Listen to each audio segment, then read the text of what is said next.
Queridos, hoje nós celebramos o dia do pastor e eu, além de pastor, sou filho de pastor. E eu trouxe uma mensagem ao nosso coração que Deus trouxe claramente para mim, para conversarmos um pouquinho sobre alguns princípios que eu tive de experiências como filho de pastor, mas que se aplicam às nossas famílias. Como, por exemplo, Deus nos colocou na família certa. Ele não errou em te colocar na família que Ele te colocou. E outras experiências e coisas que nós conversamos. Por isso, quero te encorajar a assistir esse vídeo e ser abençoado por essa palavra. Queridos, que alegria estarmos aqui para esse tempo de celebração, e continuaremos glorificando ao Senhor com tudo que Ele tem nos dado. Amém? Amém. Hoje, como denominação batista, nós comemoramos o dia do pastor. Meu nome é Mateus, talvez você não me conheça, mas eu sou pastor de jovens e adolescentes aqui da nossa igreja, e é uma alegria estar aqui para hoje compartilhar com vocês e continuar compartilhando um pouquinho do que nós estamos conversando neste domingo. Pela manhã, o pastor Roberto já falou sobre isso, falando sobre vocação, trazendo a nossa responsabilidade, trazendo os desafios também ministeriais, e hoje, agora à noite, eu quero compartilhar um pouquinho da minha história.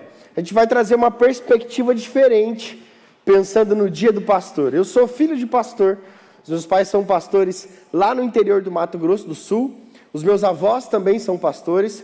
Eu tenho um avô que já tem mais de 25 anos de ministério e um avô que tem mais de 55 anos de ministério pastoral. E eu estou aqui para compartilhar, meu sogro é pastor, posso deixar de mencionar esse pastor João Camargo, já foi pastor aqui em nossa igreja também, ministrando adoração. Meu concunhado é pastor, eu tenho um tio que é pastor, que é o pastor Wellington, que também já foi pastor aqui conosco. Então eu venho de uma família pastoral. E eu tenho orado, vamos ver para onde que o Felipinho vai fugir, mas ele vai ter a opção de escolher, né? Eu espero. Então, nós temos orado por ele também. Mas eu quero compartilhar com vocês um pouquinho, a partir da visão de um filho de pastor, e trazer princípios para nós, para as nossas famílias. De que maneira as experiências que eu tive como um filho de pastor, de uma família comum, de uma família normal, mas que marcaram a minha vida. Algumas marcaram a minha vida de maneira positiva, me edificaram, me abençoaram, me ajudaram na minha caminhada com Cristo, na minha decisão para viver o ministério. Algumas não foram tão boas. E de que maneira essas experiências podem nos ajudar? Então a gente vai caminhar por alguns textos da palavra de Deus, nós vamos caminhar por alguns princípios, a partir dessas experiências que podem ser aplicadas nas nossas famílias. Que talvez você não é pastor, você não é de uma família pastoral, mas você vive em família. Todos nós vivemos em família. Deus é um ser relacional e nos cria seres relacionais. E nos cria para essas relações interpessoais, relações familiares. E esses princípios, eles estão aqui. O primeiro princípio é que Deus acertou em te colocar na família que Ele te colocou. Amém? Amém. Deus é soberano, amém? O primeiro texto é Salmo capítulo 18, versículo 30, vai ser projetado aqui. Este é o Deus cujo caminho é? Você pode dizer comigo? Este é o Deus cujo caminho é? Perfeito. O caminho de Deus é perfeito. A palavra do Senhor é comprovadamente genuína. Ele é escudo para todos os que nele se refugiam. Romanos 12, 2 é um segundo texto. Você pode passar, por favor. Não se amoldem ao padrão deste mundo, mas transformem-se pela renovação da sua mente, para que sejam capazes de experimentar e comprovar a boa, agradável e perfeita vontade de Deus. E eu queria que você abrisse a sua Bíblia comigo em Colossenses capítulo 1. E a gente vai ler esse texto aí juntos na palavra. Também vai ser projetado, mas se você puder abrir a sua Bíblia em Colossenses capítulo 1. Deus, Ele é perfeito em tudo que faz. E o texto de Colossenses capítulo 1 diz o seguinte, versículo 15. Ele é a imagem do Deus invisível, o primogênito sobre toda a criação. Pois nele foram criadas todas as coisas, nos céus e na terra, as visíveis e as invisíveis, sejam tronos ou soberanias, poderes ou autoridades. Todas as coisas foram criadas por Ele e para Ele. Uma das crises que eu vivi na minha infância e na minha adolescência é que eu me questionava, como qualquer outro adolescente, mas em decorrência das responsabilidades que o meu pai tinha, porque eu tinha nascido naquela família. Eu me lembro de um episódio, certa vez, nós morávamos em cima da igreja. Naquela época era um pouco mais comum as casas pastorais serem bem próximas da igreja. Meu pai é pastor batista também. E nós morávamos como se fosse um sobrado em cima da igreja. E quando nós chegamos lá naquela cidade, não tinha portão. Então os irmãos da igreja, eles iam direto bater na porta, como se a casa fosse uma extensão da igreja. Então às vezes nós estávamos almoçando e alguém batia na porta da casa, a gente tomava um susto, ia lá ver quem era. E assim foi, até que a gente colocou um portão. Só que algumas dessas experiências me marcaram porque nós não tínhamos tanta privacidade. E eu pensava, por que eu nasci nessa família? Por que eu não posso ser como os meus amigos que são aqui da igreja também? Me lembro de um outro episódio, nós brincávamos e eu não podia fazer algumas coisas, porque eu era o filho do pastor. E tem-se um mito, gente, isso é um mito, que filho de pastor é bagunceiro. É um mito só. Por quê? Por que é um mito? Porque o filho de pastor, ele está em evidência. Então, ele está fazendo a mesma coisa que as outras crianças estão fazendo, mas ele é o filho do pastor. E eu me lembro que aquilo gerava em mim um sentimento de revolta. E um desses episódios eu entrei no banheiro, minha mãe falou, o que está acontecendo? Eu falei, nada, entrei batendo porta, e bati a porta do banheiro, entrei no box para tomar banho. Eu não queria ter nascido nessa família. E comecei a resmungar e murmurar, porque no meu coração aquelas experiências não edificavam a minha vida. E eu tinha a sensação que Deus tinha errado, que Deus tinha me colocado na família errada. Eu não pedi para nascer naquela família, eu não escolhi quem seriam os meus pais, eu não escolhi quem seriam os meus avós, e eu não queria ter nascido ali. Por quê? Porque aquilo gerava uma revolta no meu coração. Mas quando nós começamos a nos deparar com esses textos da palavra de Deus, nós percebemos que Deus é perfeito em tudo o que faz. Amém? Deus não erra a família que Ele nos coloca. Ele tem propósito sobre as nossas vidas. E quando a gente começa a entender isso, começa a fazer mais sentido a família que Ele nos colocou. O nosso desafio, primeiro, o nosso desafio como filhos é crer que Deus é soberano porque Ele é quem Ele diz ser em Sua palavra. Então, eu preciso crer nisso, você precisa crer que Deus não errou a família que Ele te colocou. Independente das circunstâncias, eu nasci numa família pastoral e tive minhas crises de adolescente. Talvez você nasceu numa família de empresário e teve as suas crises. Talvez você nasceu em uma família disfuncional e teve as suas crises. Deus continua soberano.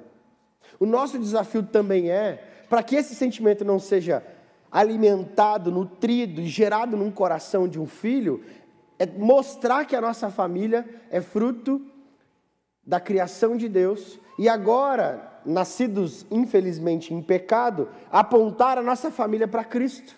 Amém? Como eu mostro para um adolescente que ele nasceu na família certa? Apontando para Cristo. Mostrar para um adolescente, para um jovem, para um filho de pastor, que ele nasceu na família certa, não é mostrando o quão boa a nossa família pode ser. Talvez isso é parte do processo, mas em essência não é isso.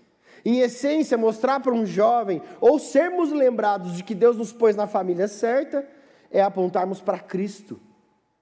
Por quê? Porque é em Cristo, o Criador, aqui, a Bíblia está nos dizendo, a supremacia de Cristo, Colossenses capítulo 1, Ele é o Criador de todas as coisas. Quando nós voltamos o nosso coração para Ele, então as nossas famílias podem começar a viver os seus propósitos. E aí então, em vez de reclamar e de murmurar pela família que eu nasci, eu vou transbordar vida na família em que eu nasci. Amém? Contei para os jovens há uns dias atrás, eu tive um discípulo lá no Mato Grosso do Sul, o apelido dele era Theo, o nome dele era Johnny, mas a avó dele apelidou ele de Theo, então a gente chamava ele de Theo. E o Theo tinha 12 para 13 anos, nós caminhávamos juntos, 14 anos talvez, e só o Theo na família dele era crente. E nós conversávamos e ele dizia assim, Mateus, a sua família é muito boa e a minha família é muito ruim, porque meus irmãos bebem em casa. A minha mãe tem uma conveniência, ela prefere que os meus irmãos bebam em casa do que na rua. Então ela dá a cerveja, dá a carne, era uma conveniência barra açougue, então ela dá a carne e faz festa lá. Eu não consigo orar na minha casa. Eu não consigo ler a Bíblia na minha casa, porque o meu quarto fica com a janela para a varanda ali, para a garagem, onde as festas acontecem, para um espaço onde as festas acontecem. E ele reclamava da família em que ele tinha nascido. E nós começamos a conversar, até Deus não errou em colocar você na família que você nasceu, assim como não errou em me colocar na família que eu nasci. Começamos um processo de caminhada. Eu me lembro do Theo orando pela família dele, do Theo buscando a Cristo pela família dele. Em vez de reclamar e de murmurar pela família que ele nasceu, ele começou a orar pela família em que ele nasceu. Depois de um tempo, um dos irmãos do Theo entregou a sua vida a Jesus. Depois de um outro tempo, o outro irmão do Theo entregou a sua vida para Jesus. Depois de um tempo, a mãe do Theo começou a frequentar a igreja. O irmão do Theo foi batizado. O outro irmão foi batizado. E naquela festa, naquela casa onde aconteciam festas, agora tinha um pequeno grupo. Naquela casa antes tinha bagunça, porque um adolescente de 14 anos decidiu não mais murmurar pela família em que nasceu, mas entender que Deus é soberano e tem um propósito para ele naquela família. Houve transformação. Houve uma mudança. Se antes nós íamos lá porque tinha alguém endemoniado, a gente ia lá para orar e expulsar, agora nós íamos lá para celebrar a multiplicação de pequeno grupo. Para ter um tempo de louvor, para celebrar Jesus. Então a primeira coisa que eu queria que você pensasse, a partir dessas experiências que eu vivi e que talvez você tenha vivido. Talvez você conhece um filho de pastor que é meio revoltado pela família em que nasceu. Lembre a ele que Deus é soberano. E se lembre que Deus é soberano. Talvez você não venha de uma família cristã, assim como o Theo. Talvez assim como o Theo, você tenha pessoas na sua família que bebem, que são alcoólatras, que têm N problemas. Lembre-se, esses problemas são a externalização de um coração caído. Esses problemas são a materialização de um coração sem Jesus. Por isso, para vivermos essa dinâmica de entendermos que Deus é soberano, nós precisamos, a partir dessas dinâmicas familiares, nos lembrar que é olhando para Cristo que nós redimimos as nossas famílias. Amém? Nessas experiências, por que o meu coração ficava revoltado?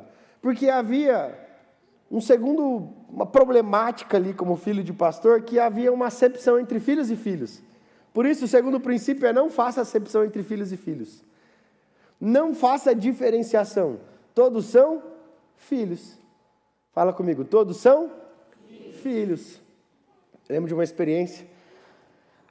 A igreja, nós tínhamos o salão de cultos, a casa ficava em cima, nós compramos uma propriedade ao lado e uma ao lado. Então, essa propriedade última da esquina era uma quadra de areia.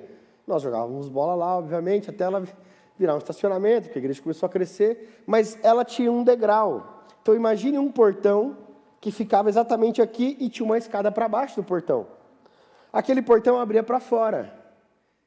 Ele era exatamente a proporção para que aquilo se tornasse um balanço.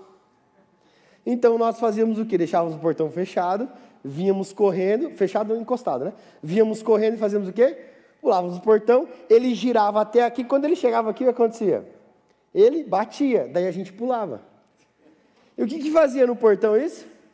Estragava, amassava, entortava, porque ele batia aqui, então a base dele ia entortando. Mas nós, com toda a sabedoria que tínhamos com 12 anos, víamos apenas um balanço. Estávamos eu e os meus amigos, pós-culto dominical pela manhã, fazendo o quê? Balançando nesse portão. E balança, e bate, balança, e vai, e dá risada. Quem vai mais longe, quem faz mais barulho no portão, quem consegue pular com os dois portões sem cair, enfim, N possibilidades. Adolescentes, não façam isso aqui na igreja. Não é legal. E aí nós estávamos fazendo isso. E eu lembro que o tio Amarildo, que era um tio que ajudava ali, enfim, bem amigo da nossa família, o tio Amarildo chegou e falou, todo mundo brincando. Mateus, você não pode brincar aí. Nem você, nem o Lucas.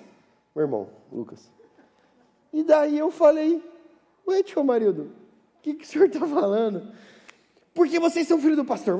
E pegou a gente, tirou a gente de lá. Eu lembro de sair olhando assim, tipo, os amigos, eu tipo, o que eu fiz de errado? Quer dizer, várias coisas, né? Mas o que meus amigos não fizeram de errado? E aquilo gerou no meu coração um sentimento assim, por que tem uma diferença? Por que os meus amigos podem brincar e eu não posso brincar? O texto de Atos, capítulo 10, versículo 34, ele diz, então Pedro começou a falar, agora percebo verdadeiramente que Deus não trata as pessoas com parcialidade, mas de todas as nações aceita todo aquele que teme e faz o que é justo. Tiago, capítulo 2, versículo 1, diz o seguinte, meus irmãos, como crentes em nosso glorioso Senhor Jesus Cristo, não façam diferença, algumas versões vão dizer acepção, entre as pessoas, tratando-as com parcialidade. Isso gera no coração da criança uma revolta. E foi exatamente após esse episódio com o tio Amarildo que eu lembro de entrar em casa, ir no banheiro e ficar resmungando porque eu tinha nascido daquela família. Quando nós fazemos acepção entre filhos e filhos, a gente gera no coração do filho revolta. Porque o filho do pastor, apesar dele ter essas revoltas, ele vai conhecendo os caminhos dos privilégios que ele tem também. Isso também é um problema, porque isso surge de acepção. Então eu lembro que eu era o baterista da igreja. Eu devia ter 14 anos, o culto de oração era na terça, e só tinha eu de baterista. Então meu pai estava aqui, onde eu estou hoje, a banda já estava posicionada, só faltava eu estava sentado na última fileira da igreja. Meu pai, vamos começar o louvor. Daí eu levantava, só tinha eu de baterista. Vinha andando, eu era filho do pastor, quem quer reclamar? Daí eu vinha, sentava na bateria, meu pai querendo me matar. Chegava em casa, tomava uma surra, mas tudo bem. Mas o que isso representava? O meu coração caído. Porque eu não queria as obrigações ou as responsabilidades de um filho de pastor, mas eu queria os privilégios. E a gente vai fazendo isso com os filhos, quando nós fazemos acepção entre filhos e filhos. A gente vai fazendo isso quando nós fazemos acepção entre pessoas. E a gente vai, em vez de transbordar Cristo na sua integralidade, a gente vai fazendo uma separação. A gente vai fazendo uma diferenciação. Eu amo mais você, porque eu sei quem são seus pais. Você eu não amo tanto, porque eu nem conheço seus pais. E aí a gente não está expressando o amor de Cristo. Nós estamos expressando, ou nós estamos externalizando um amor que é carnal. Ou um desejo do coração de sermos aceitos pelo pai daquela criança, e N possibilidades. Mas o que Tiago está dizendo para nós, o que Lucas está dizendo ali para nós também, é que nós não devemos tratar as pessoas com parcialidade, fazendo diferenciação. Independente de questões financeiras, que é um desses textos, o contexto é esse, independente da situação financeira, tratarmos as pessoas com diferença, dependendo de quem era filho ou não, porque aí o que acontece no coração? A gente não entende que também, e esse é o terceiro e último princípio, toda filiação, ela traz consigo responsabilidades. Ao mesmo tempo que eu preciso entender que Deus é soberano, que Deus me coloca na família em que Ele desejou, que eu não tenho benefícios ou não pela família em que eu nasci, eu sou filho, mas toda filiação traz consigo responsabilidades. Quando a gente olha para a vida de Jesus, o texto de João 6,38, diz, pois desci dos céus não para fazer a minha vontade, mas para fazer a vontade daquele que me enviou. Quando nós olhamos para nós como filhos de Deus, nós temos responsabilidade, sim ou não? Eu não faço as coisas, preste atenção, eu não faço as coisas para me tornar um filho de Deus, mas porque eu nasci de novo e sou filho de Deus, eu tenho responsabilidades. Amar a Deus acima de todas as coisas. Lembra de Marcos capítulo 12, versículo 30 e 31? Esse é o maior mandamento, amar a Deus com todo o seu coração, com toda a sua alma, com todas as suas forças e com todo o seu entendimento. Amar ao próximo como Cristo nos amou. Viver o fruto do Espírito é uma responsabilidade nossa, sim ou não? Como filhos de Deus, nós deveríamos ser reconhecidos pela nossa bondade ou pela nossa amargura? Como filhos de Deus, nós deveríamos ser reconhecidos pela nossa paciência ou pela nossa irritabilidade? Como filhos de Deus, nós deveríamos ser reconhecidos pela alegria do nosso coração, independente das circunstâncias, ou pela tristeza e a cara rancorosa que carregamos dia e noite. Como filhos de Deus, nós temos as nossas responsabilidades. Porque nascemos de novo, nós vamos externalizar a nossa nova natureza. Toda filiação traz consigo as suas responsabilidades. Assim é com o filho de pastor. Assim é com... Eu lembro de ter algumas crises, nessas crises de não poder fazer algumas coisas porque o meu pai era pastor. Eu lembro do meu pai me sentando e a gente conversando e ele dizendo, o filho de médico também tem as suas responsabilidades e também tem as suas limitações. Um filho de um juiz também tem as suas responsabilidades e as suas limitações. Um filho de um empresário... E assim por diante. A começar pela filiação com Deus Pai. E o que muda nisso? Muda que agora as minhas decisões, quando eu comecei a entender isso, eu comecei a entender que eu não estou fazendo só para agradar ao meu pai ou porque eu sou obrigado, mas Deus escolheu a família que eu nascesse, então eu tenho responsabilidades. Agora eu já entendi que se eu bater no portão, posso causar algum tipo de transtorno, só porque eu sou filho do pastor? Tudo bem, Deus me colocou nessa família, então eu já não vou mais pular. Eu me lembro que eu tinha 16 anos e eu queria colocar brinco.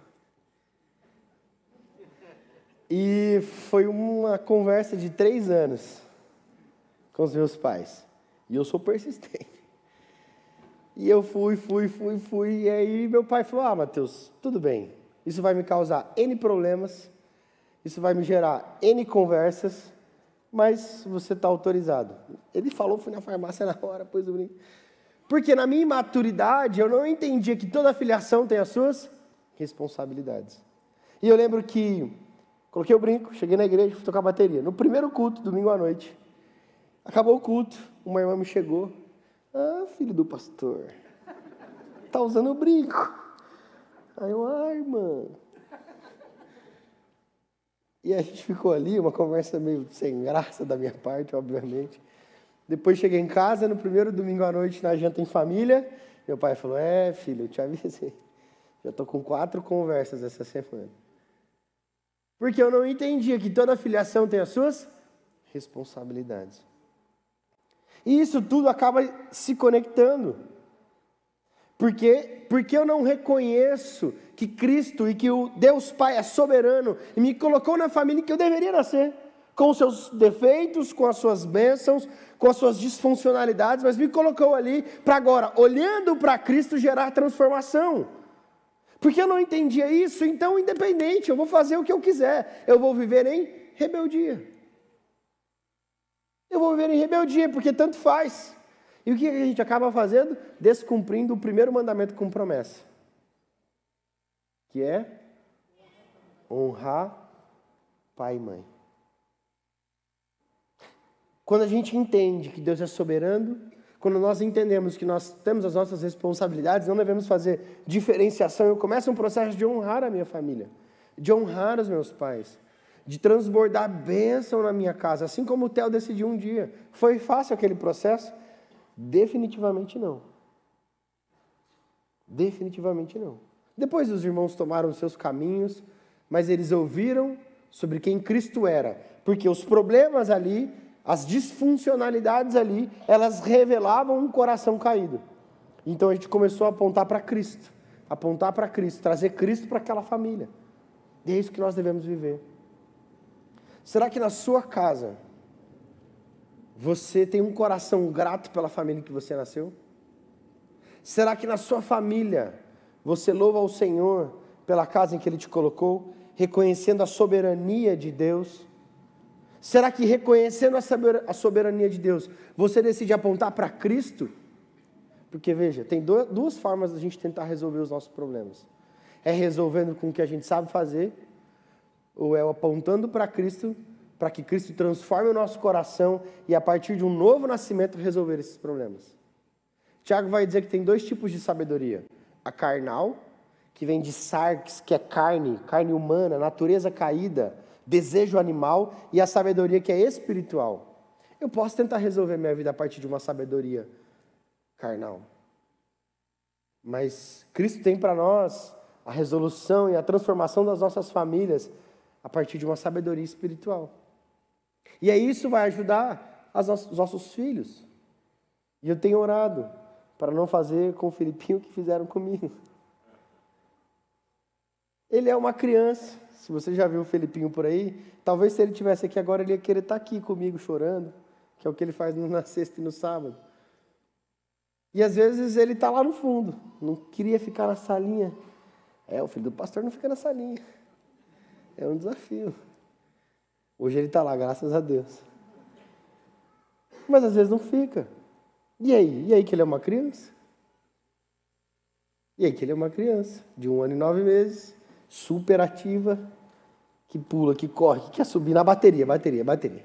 Tudo ele quer bateria. O culto do sábado rolando, ele quer na bateria. É o filho do pastor, né? Percebe como sutilmente a gente vai plantando coisas ruins no coração dos filhos. E o que nós precisamos fazer é nos lembrar que Deus é soberano. É não fazer acepção entre filhos e filhos. E é transbordar e assumir as nossas responsabilidades. Porque toda filiação traz as suas responsabilidades.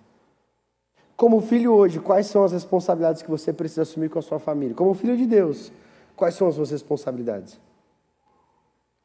Como filho de Deus, você tem vivido o fruto do Espírito na sua família? Se nós fôssemos na sua casa e perguntássemos para sua esposa, você é mais manso ou mais irritado? E eu falo por mim mesmo. Hoje nós tivemos, essa semana, tivemos um episódio essa semana, o horário me tira do sério. Atrasar essas coisas, não gosto de atrasar, definitivamente eu não gosto. Só que gera uma irritação no meu coração que é carnal. E daí, como filho de Deus, qual é a minha responsabilidade na minha casa? É transbordar essa irritação e fazer com que ela se torne um pecado na minha casa? Ou é abafar a minha carne e transbordar Cristo na minha casa a partir de mansidão? Como filho de Deus, como você tem transbordado Cristo na sua família? Quais responsabilidades você precisa assumir como um filho de Deus? E isso a gente ajuda os nossos filhos a decodificarem esses sentimentos, a desmistificarem essas relações. Porque eles são crianças, eles são adolescentes, com as suas responsabilidades. E apontando para Cristo. Porque se a gente ficar tentando resolver problema, a gente vai passar a vida inteira resolvendo problema. Se não nascermos de novo, esses problemas vão continuar ali. Então, o que eu queria trazer para nós nessa noite? Primeiro, nós precisamos ter um coração grato pela família que Deus nos colocou. Ter um coração grato se eu nasci numa família de pastores, se eu nasci numa família de empresários, de trabalhadores autônomos, dentistas, médicos, independente da vocação. Deus é soberano. Mas eu nasci numa família disfuncional, como o Theo nasceu. Então qual é o propósito, como um filho de Deus, que Deus tem para você nessa família? Como um filho de Deus, você será um agente de transformação ou um agente de murmuração? Como um filho de Deus, você será um agente onde levará luz e paz, bondade, graça, ou irritação, bater porta e reclamação? Seu casamento, como você vai assumir as suas responsabilidades como um filho de Deus? Muito obrigado por nos acompanhar até aqui. Eu quero te encorajar a se inscrever no nosso canal, a curtir esse vídeo e a compartilhar com outras pessoas. Deus te abençoe.